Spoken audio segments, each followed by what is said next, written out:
Today's subject is supposed to be a very important subject, not only for MSME, but for everybody who is into the exports and he wants to start export.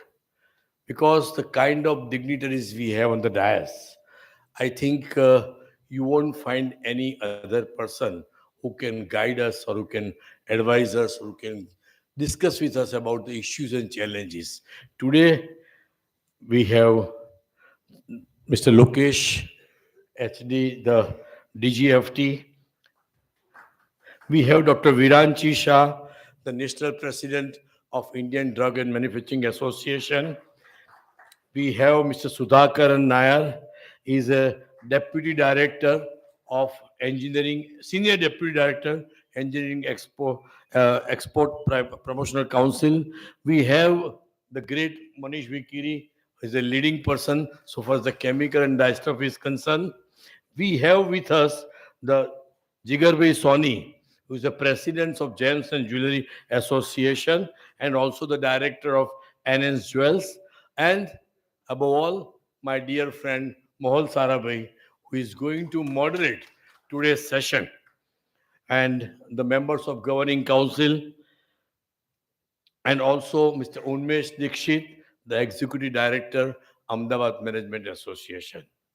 Dear friends, it is my distinct pleasure to welcome you all to the 8th SME series, where we gather to explore an essential and very important topic, export opportunities for MSMEs breaking into the international markets. Because everybody knows it is very difficult for MSME to start exports, to know about the export, to find out the various compliances required for exports.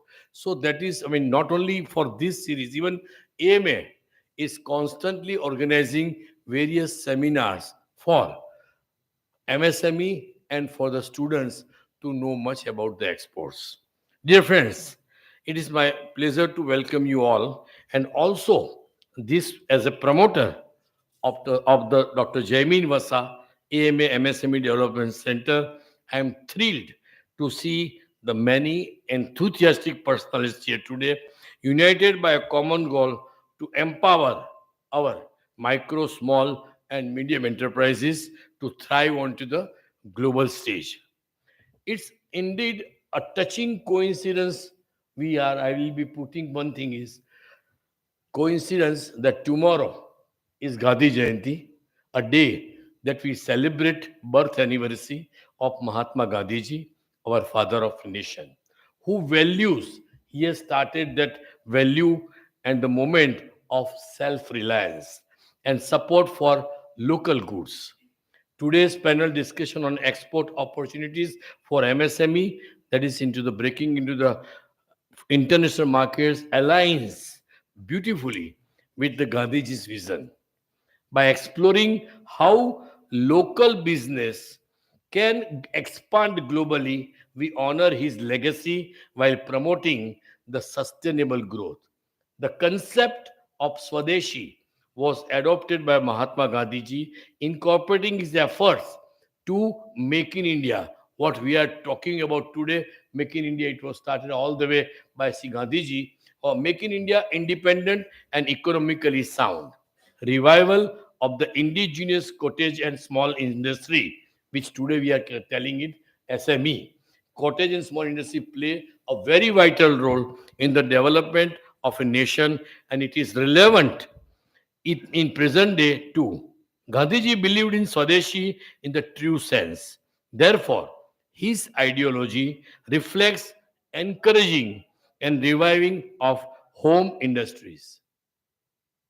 Excuse me, please. He even treated these small industries as the backbone of Indian villages. Thus, once he said that without cottage and small industry means without SME, India could never propose or give jobs to all the people. We really appreciate his vision for the growth and sustainability of India, which is today becoming very important and very much true.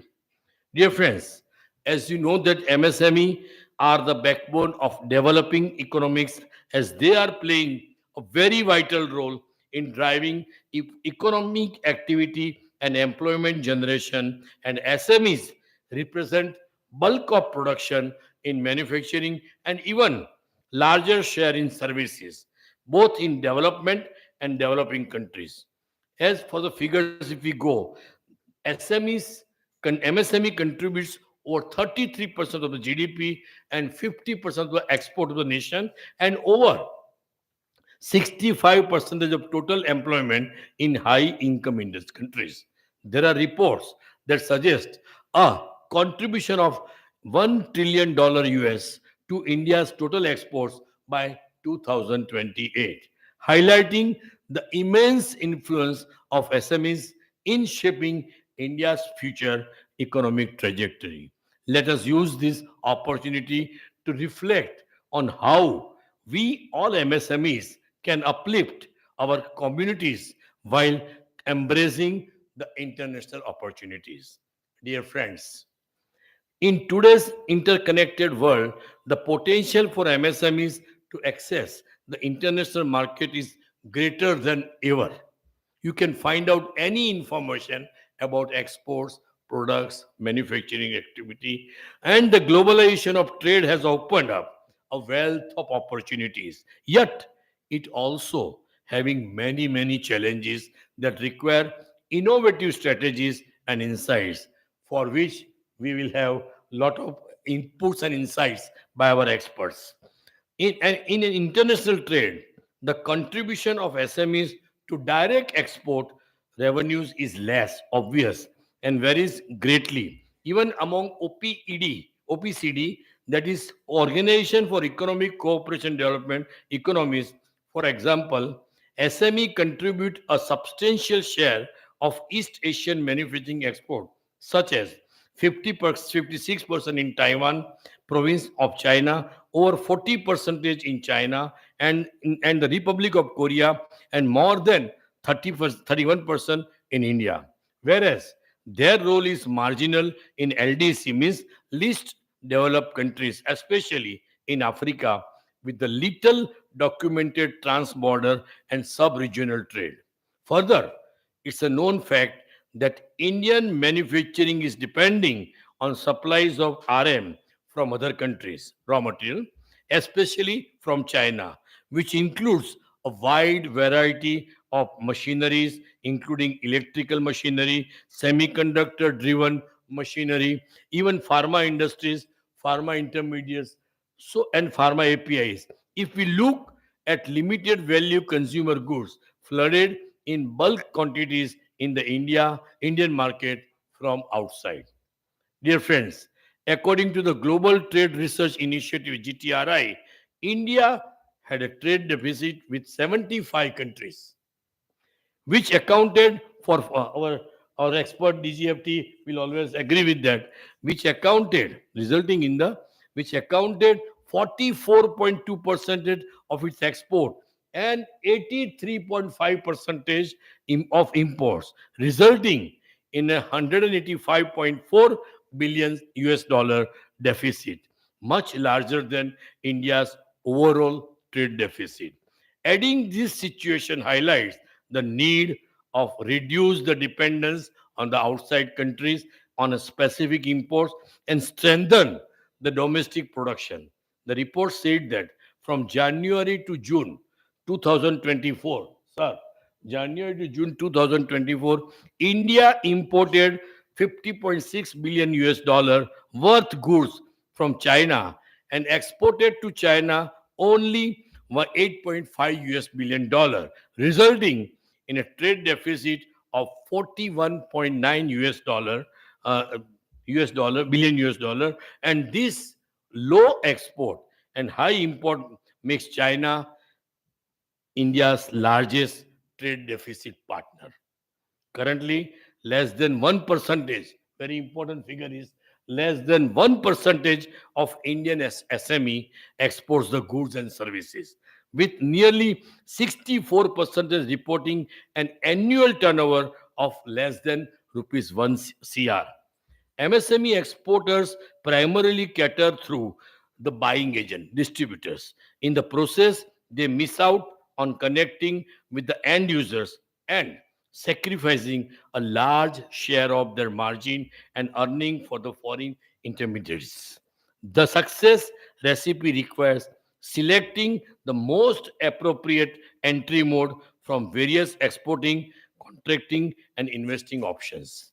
Dear friends, export activities offer several key benefits for MSMEs like increased revenue opportunities, economies of scale, access to the new customers, diversification of risk, innovation and improvement of quality, and introducing new products, learning and development, and also brand strengthening, talent acquisition, access to resources, contribution to economic growth, which will significantly enhance the growth and sustainability of MSMEs, contributing to economic development.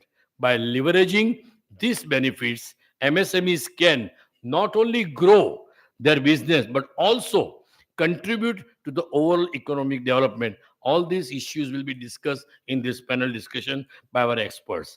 Dear friends, I'll brief you some of the major issues and challenges for MSMEs, which also we want the answers from our experts to enter the international markets and blocking the export opportunities.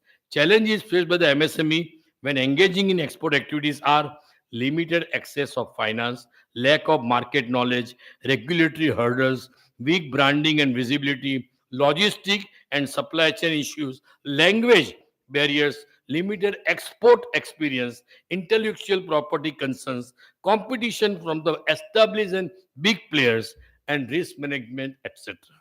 Addressing this challenge typically require targeted support from governments, industry association, and financial institutions to enhance MSME's capacity for international trade, which is in today's era absolutely important and necessary.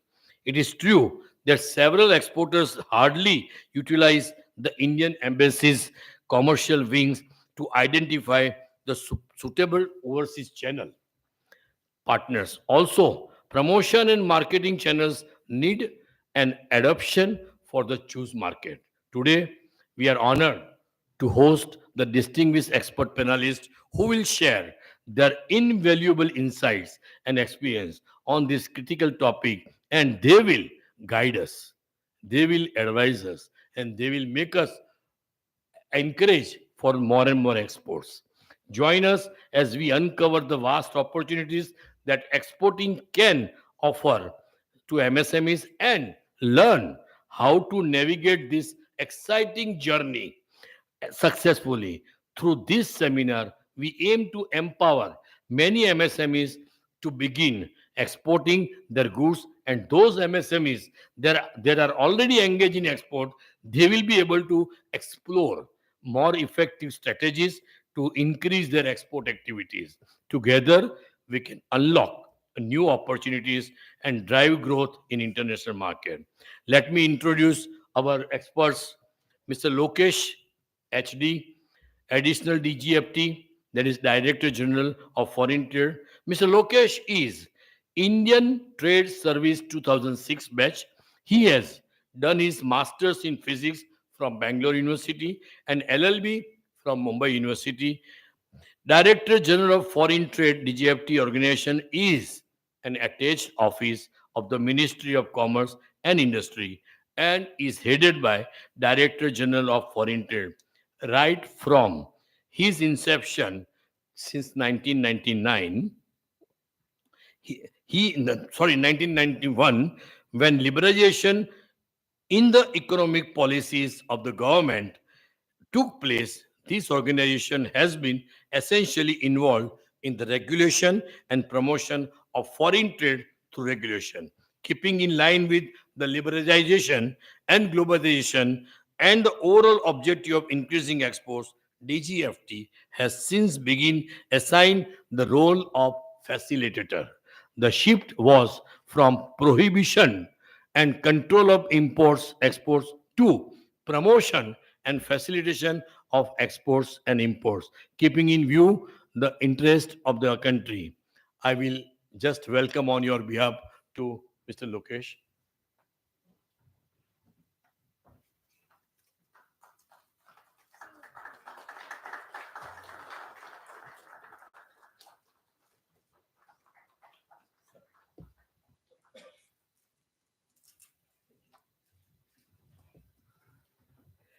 Our next expert is Dr. Viranchi Shah.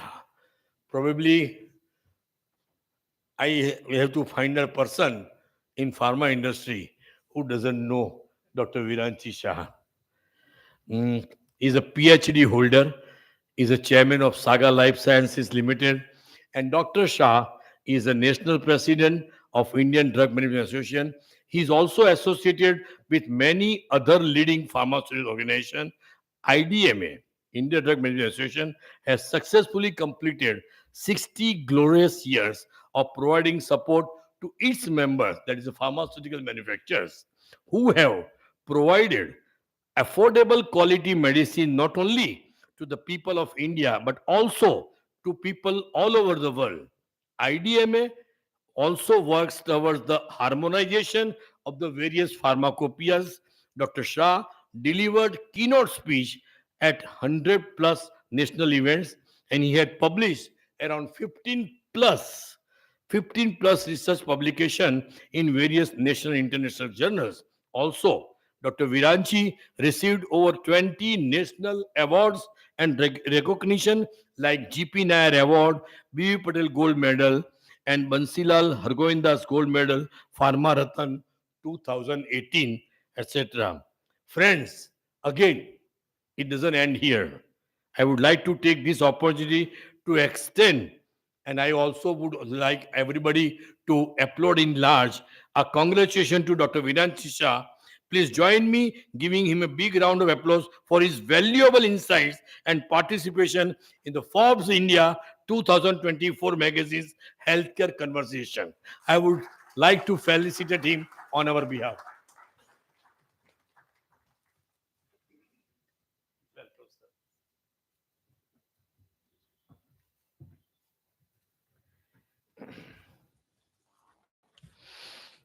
Dr. Sudhakaran Nair, very active personality. I've always found him running around in here. Senior Deputy Director holds a master degree in economics and has been working with EPC India since last 13 years. Mr. Nair is closely associated with various export promotion council activity undertaken by the council of and looks after all the activity of EPC India sub-regional office Ahmedabad. Mr. Nair has good exposure in various activities like mobilization for membership and overseas exhibition, organizing seminars and interactions with the officials of various government departments, associations, chamber of commerce. Mr. Nair has also visited various countries like China, Poland, Malaysia, Nigeria, South Africa, Kenya, Bangladesh, Jordan for various promotional activities. I would request my friend and our moderator, Mohal Bhai, to felicitate Mr. Sudhakaran Nair.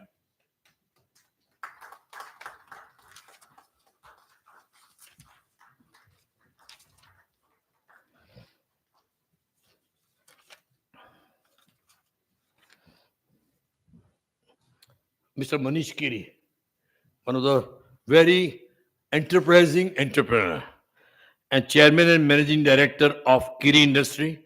Mr. Kiri has a bachelor's degree in engineering, electronics and communication and a master's degree in business management and Kiri Industries Limited, which is called KIL.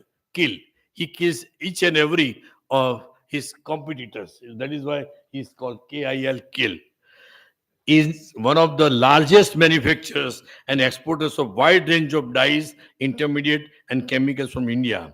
One very important point is in the year 2010, Kiri Industries Limited acquired world's largest colorant company of Germany, Dystar Group, through SPV Kiri Holding Singapore Private Limited, which is now Dystar Global Holding Singapore PLE Limited. In the 25 years of its corporate journey, KIL has focused on providing sustainable high quality products. All initiatives taken by KIL have enabled it to set its footprint in over 50 countries across 7 continents. Kiri Group has embarked upon to set up copper smelter and fertilizer group complex in Gujarat.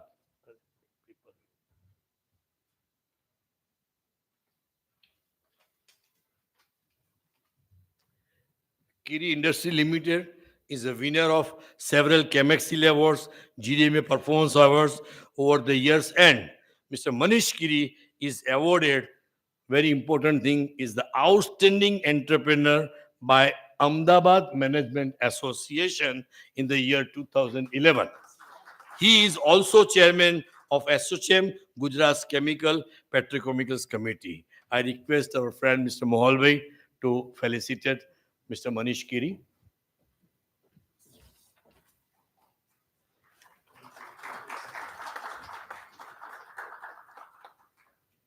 Last but not least, Jigarvi Soni is a president of Jewelers Association Ahmedabad and proprietor of NS Jewels. NS Jewels from the group of SNS Soni Navin Chandra Santilal Parivar Group from Unja, Gujarat, established in the year 1972 as a jewelry manufacturer in Ratanpur, Ahmedabad, the third generation of the family, enhancing the success through NS Jewels, is working to touch a new horizons. NS Jewels is the manufacturer, wholesaler, retailer, and exporter of all types of Indian jewelry, and NS Jewels has been a premium name in the jewelry, wholesale, and retail industry. He just said me his secret. Whatever I presume or intuit for the price rise, it happens. So he's become my very good friend now. I will also consult him. So I would like to felicitate Jigar bhai.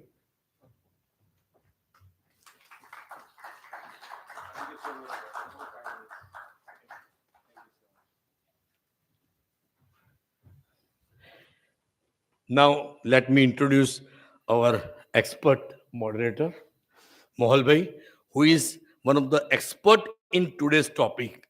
Mr. Mohal Sarabhai is an entrepreneur with a passion of bringing new and innovative technologies into India.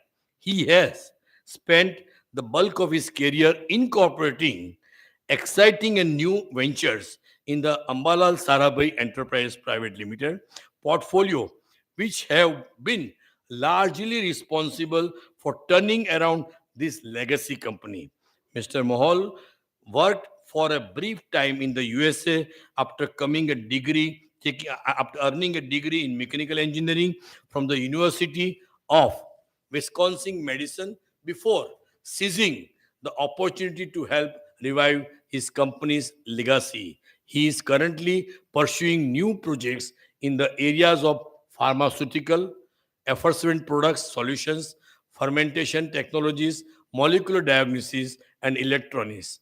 And Mohal Sarabhai is the managing director of Ambalal Sarabhai Enterprise Private Limited and co-director of pharmaceutical companies Essence Inc. USA and Essence Pharma Private Limited, Synbiotics Limited, Sarabhai Chemicals, and Vovantis Laboratory Private Limited, as well as the molecular diagnostic company Kosara Diagnosis Private Limited and the electronics company Systronics India Limited.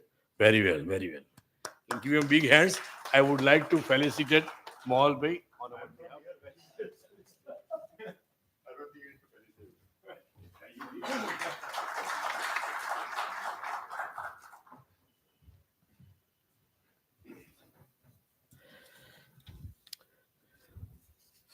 Friends, these experts, panelists, and moderator will provide us a valuable insights on market trends, regulatory landscape, and effective strategy for entering and succeeding an international market. I encourage each of you to actively engage in the discussions, ask questions, and share your perspectives because collaboration is the key to our collective successes. Moreover, I would like to emphasize the importance of this SME series.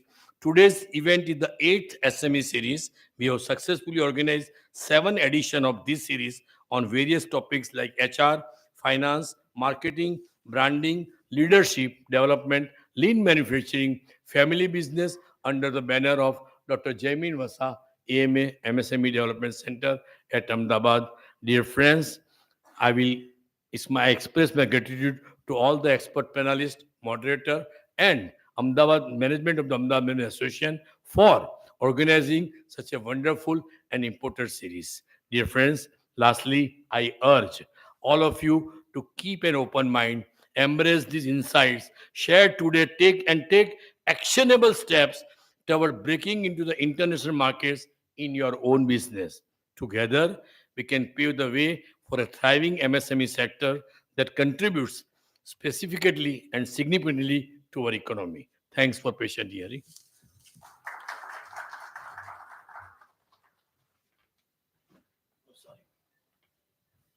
Now, Molbhai, the stage is yours now.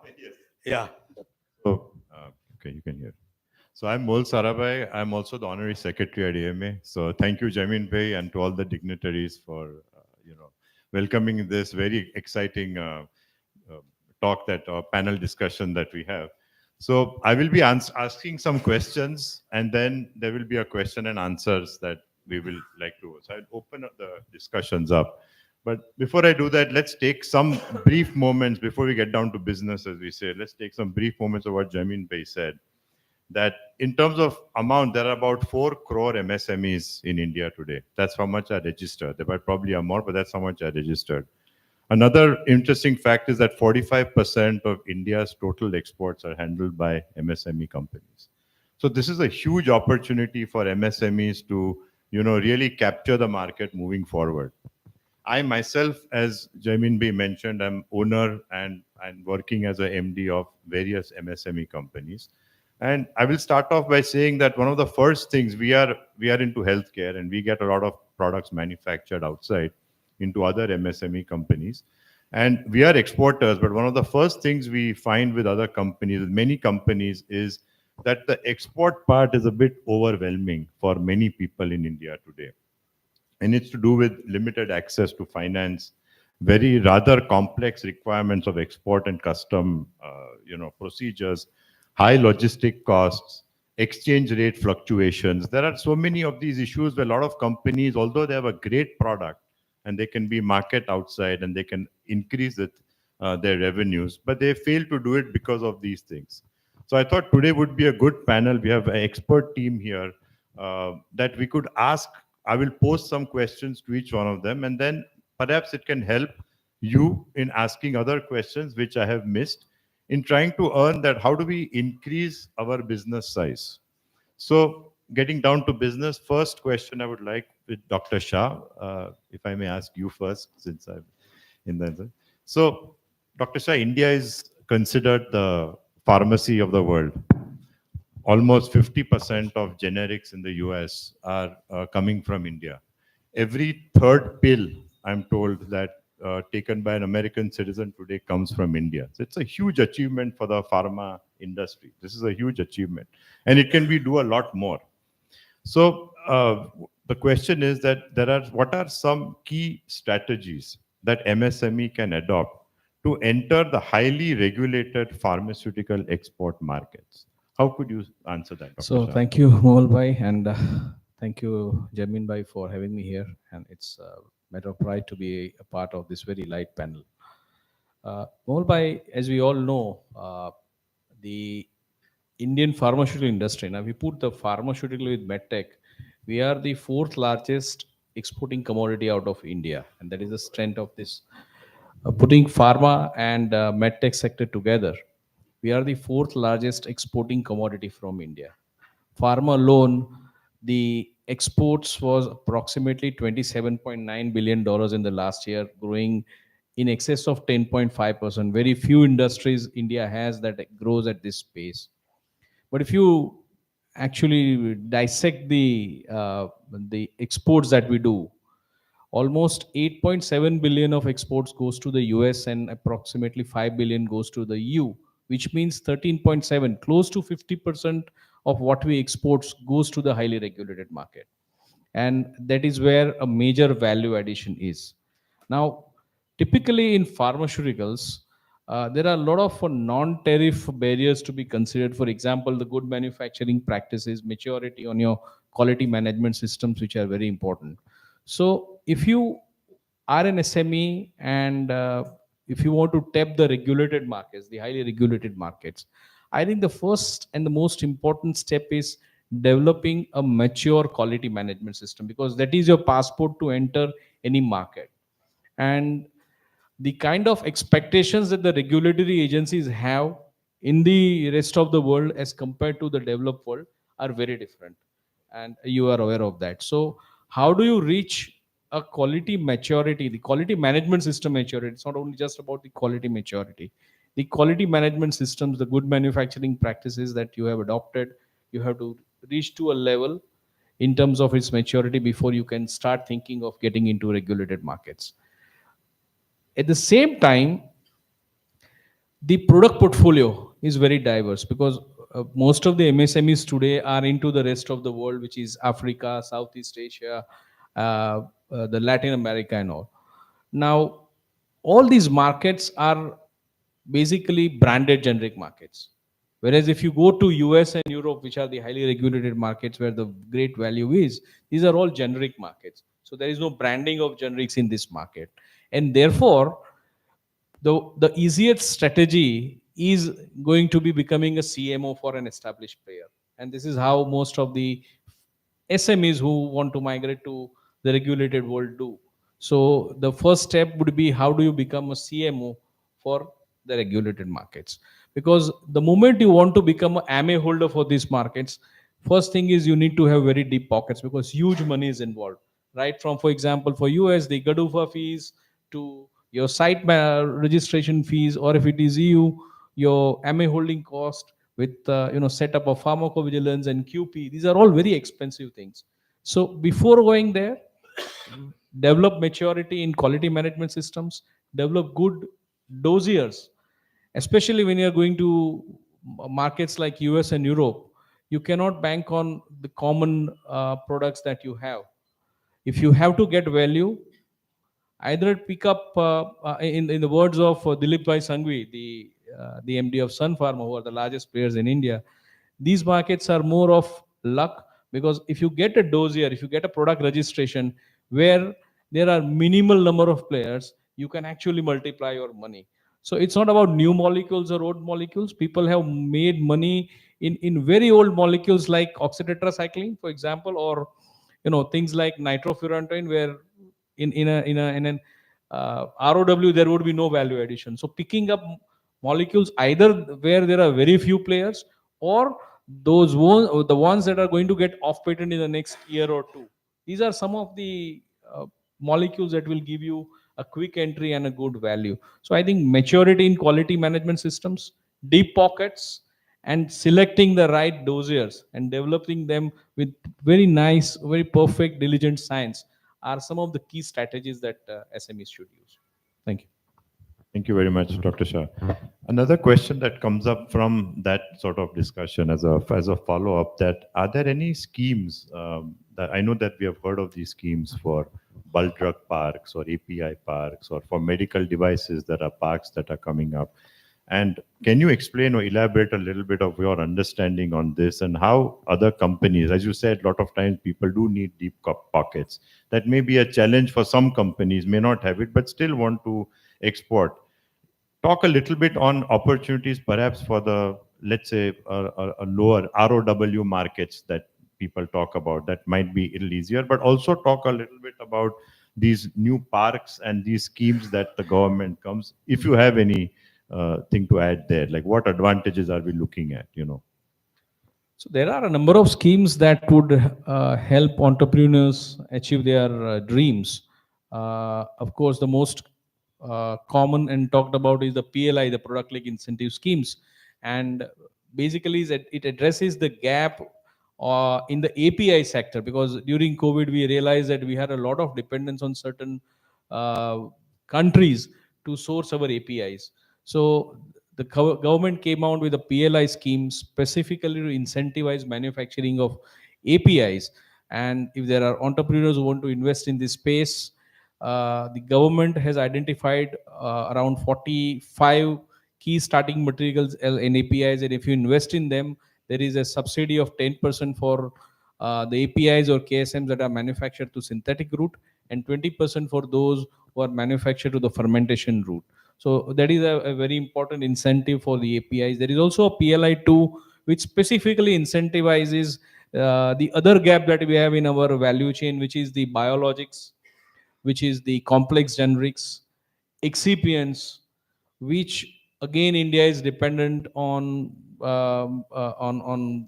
external sources, mostly in the Europe and China, for these kind of excipients and biologics. So again, they have identified certain 6 moonshot areas, and if you're investing in those areas, there are a lot of subsidies that come out. Again, there is another scheme for the mostly targeted to the SMEs, which is the PTUS, and that addresses the need of GMP upgradation. You must be aware that a new Schedule M has been announced, which upgrades the GMP manufacturing minimum standards in India, and the PTUS helps the SMEs to a tune of approximately 2 crores per unit to upgrade their systems to the new GMP. So these are some of the incentives. There is also another very interesting incentive, which is called the PRIP, which is the promotion of research in pharmaceutical and medtech sector, where it's open for the startups, for the SMEs, as well as the large companies. If you have an idea, the government is there to support that idea, give you an incentive to work on your idea. If the idea gets successful, it is taken further by large companies to do the phase 1, phase 2, phase 3 clinical trials, and then further for a global launch and patenting. And in the entire journey, the government is a part of supporting at every stage. If it gets successful commercially, government becomes your partner for that particular research product. If it doesn't get successful, government bears the loss. There's also another very interesting incentive scheme. The overall purpose of everything is because post pandemic, we have realized that India is gaining center stage as far as the healthcare products are concerned. And a lot of supply chain is being transferred from other countries to India. And there is a possibility that we can scale up this industry to from 50 billion, what it is today, to 500 billion. We can have a 10 times scale up in the next 25 years, subject to our adding the missing elements in the supply chain, and also focusing on the value added products, especially in the biologics. And if with this target in mind, all these incentive schemes have come up, and if the industry can actually capitalize on it, I can tell you that what we have achieved from 1 billion, the first billion pharma industry achieved was in 1986. From 86 till today, we have come from 1 to 50. From here to 2047, we can go from 50 to 500 with with the entrepreneurial effort supported by the government incentives. Thank you very much. That was very, very informative. And we hope that these numbers are true. We are all working to it. My next question is to Mr. Nair. Mr. Nair, one of the main challenges for MSMEs is financing export operations. We heard that a lot.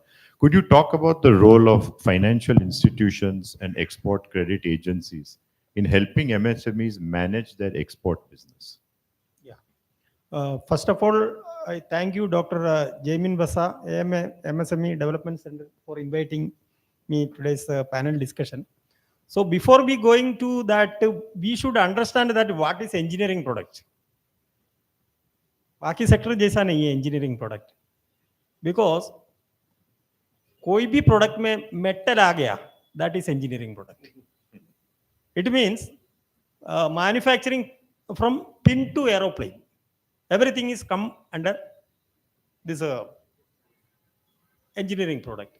So MSME are often called as a backbone of the industry. So EPC have more than 13,000 members. So out of that, 60% are from MSME sector.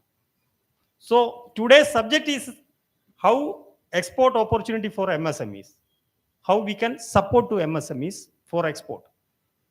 So mainly, I'm just telling you about that. If you are become member of EPC with a small membership fee, within an year, you will get up to 10 lakh rupees support from EPC. Become just a member of EPC. Export कैसा बढ़ाना है आपको? If you are in the domestic market, you will not get any export. You have to visit international exhibitions. For that, EPC already giving under MA scheme to and fro airfare, and you will be also giving getting a subsidized price for the participation in the exhibition. If you are directly participating in an international exhibition, if it is cost around 5 lakh rupees through EPC, it will be only 60% only. So that is the main financial support for the MSMEs. In addition to that, EPC is exactly what supporting to the MSME. I will give you 10 points. You can understand that we are organizing exhibitions and trade fairs. So you can participate in that. We are also organizing B2B meetings. So EPC India facilitating networking opportunities with overseas buyers. Market research and information. We are researching the market where your business can be, improved, or you can get a good export opportunities. And we are also giving a training and seminars also. These are the main export opportunities EPC is organizing. Then export related certification support is also EPC giving. Government policy support in case any problem with MSME members, they can directly contact EPC because it is a trade promotion council.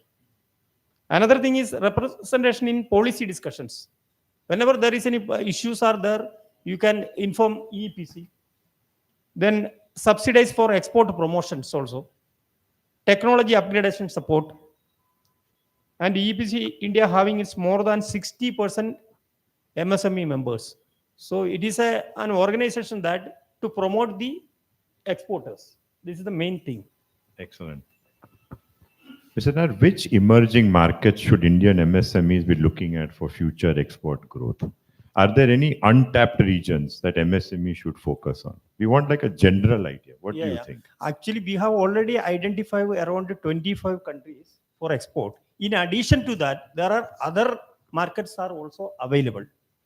हम लोग ज़्यादा से ज़्यादा USA, Europe, ये सब country में export ज़्यादा करते हैं जहाँ पे जितना अवेलेबिलिटी है that list I can provide you separately in case if you required so which are the market we can tap because there are lot of more than 195 countries are there so हम लोगों ने कितना ज़्यादा से ज़्यादा 25 market खाली ढूंढ रहे लोग यहाँ यूएसए में करेंगे इधर करेंगे सब एग्जीबिट लेकिन बाकी सब जगह पे अपने टैप नहीं किया है that you can get it we can send it to you can send that. Okay, very good. Thank you, Mr. Lokesh. With many new policies coming in from the government, could you highlight a few recent initiatives that MSMEs can leverage to grow their exports? First of all, I thank the organization for giving representation to us here and to interact with you. This is, I think, my second interaction with the exporters or manufacturers in this region. I have recently joined as additional DGFT Ahmedabad office. DGFT, I do not know if how many of you know about DGFT. Can I get a fair idea? Okay. I would advise, please explain a little bit. So the DGFT, as Jaiminji said, it's the primary organization one gets to interact before making exports. The basic document which one has to obtain before he gets or before he does exports or imports is an importer-exporter code. So your journey starts from there with DGFT. So DGFT, as earlier we were called as the controller of exports. Now our role has changed. We have become a facilitator. Gone is the era of control regime. As I said, from 1991, we have got into liberalization. So our objective is to promote exports. For promoting exports, we need both. Working on the demand side as well as the supply side. And we also have to strengthen you and your activities for you to get into better export markets. For that purpose, we are also facilitating imports. You need quality imports. So that is our objective. In achieving our objectives, we do majorly three type of activities. One is trade promotion, the next is trade facilitation, and the third one is trade regulation. Trade regulation, you might have heard in papers or news.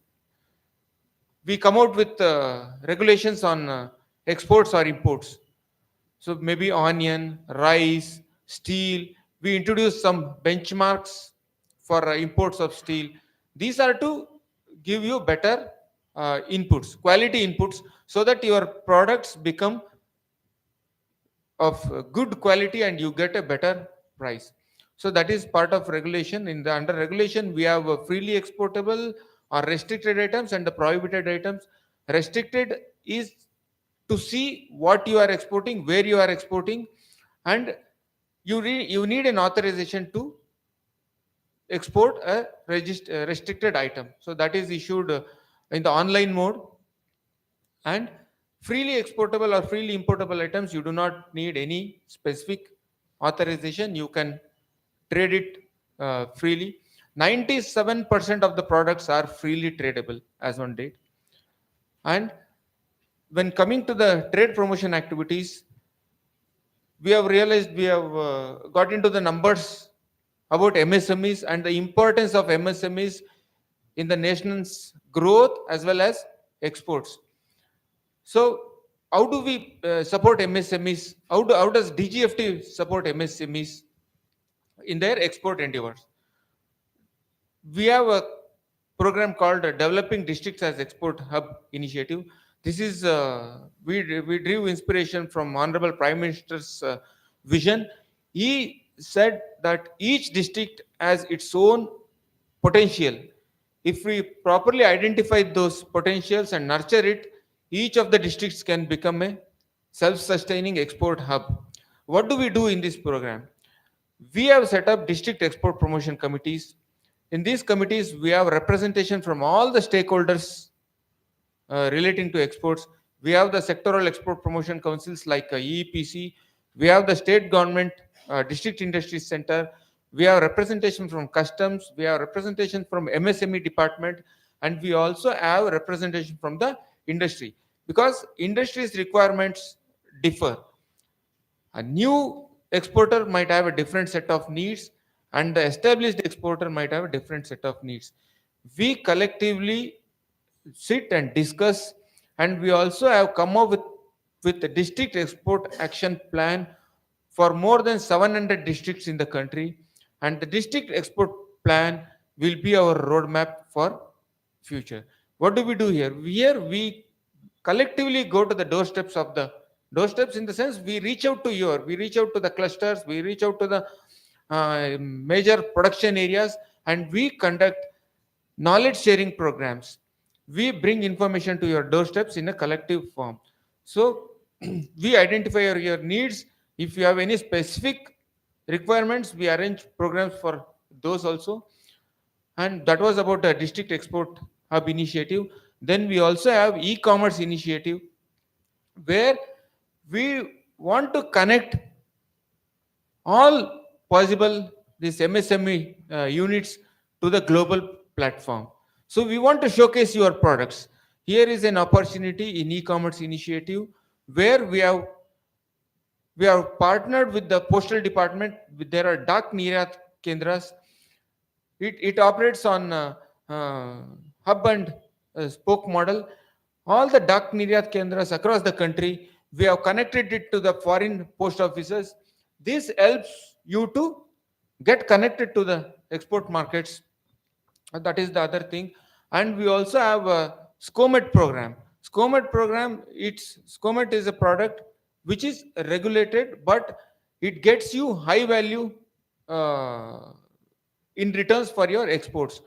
Here, these items are dual use items, which can be used for industrial use as well as military purposes. So, but this gives you high value returns. So we are conducting outreach programs at various industrial clusters about SCOMET program and DGFT initiatives. I think DGFT is one of the organizations which has adopted e-commerce and e-governance to the maximum possible extent. Earlier, we were operating on physical mode. Now, all our schemes are administered on online mode, and we are also coming up with self approval system. We are moving into the trust based administration of DGFT measures. DGFT currently mainly operates four type of schemes. One, the status holder recognition scheme. Here we recognize you based on your exports, and we give you a rating: 1 star, 2 star, 3 star, 4 star, and 5 star export houses. For MSMEs, we have given double weightage. For getting into first star export house, it's $3 million in current plus previous 3 years. But for MSMEs, if you are achieving 1.5 million $, you will be automatically eligible for that status recognition. And when you are undertaking manufacturing activities, you might need raw materials or capital goods for your production activity purposes. Both are available to you with duty exemptions. You need not pay duties, whether the customs duties or the IGST duties. You will be exempt from these duties, but there will be a obligation to export certain value of products. So under these schemes, you obtain an authorization, you export, you realize the amount and come back to us stating that you have fulfilled the obligation. So earlier we used to check whether you have made exports, whether you have made the exports of the allowed products, whether you have realized the requisite amount.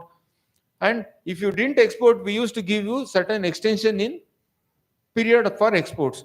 Now all these have become automated. This extension of obligation period has been automated, and the closure certificates or the obligation fulfillment certificate, this is also automated. System approves your cases now, because we are developing it based on certain criteria. So, and if you fulfill that criteria, system approves it, and you will get an obligation discharge certificate immediately. And we are also making policy on this ROTTEP scheme, where the taxes not refunded under any of the existing schemes like the scheme on imports or the drawback scheme. Such type of refunds are given in this ROTTEP scheme. And earlier units also used to face problems in getting their realization certificates from the bank. Now recently, 3 months back, we have introduced self-generation of EBRCs. Earlier, banks used to generate EBRCs. Now, the exporter can himself generate EBRCs, and we are accepting that. So, these are major export initiatives by us.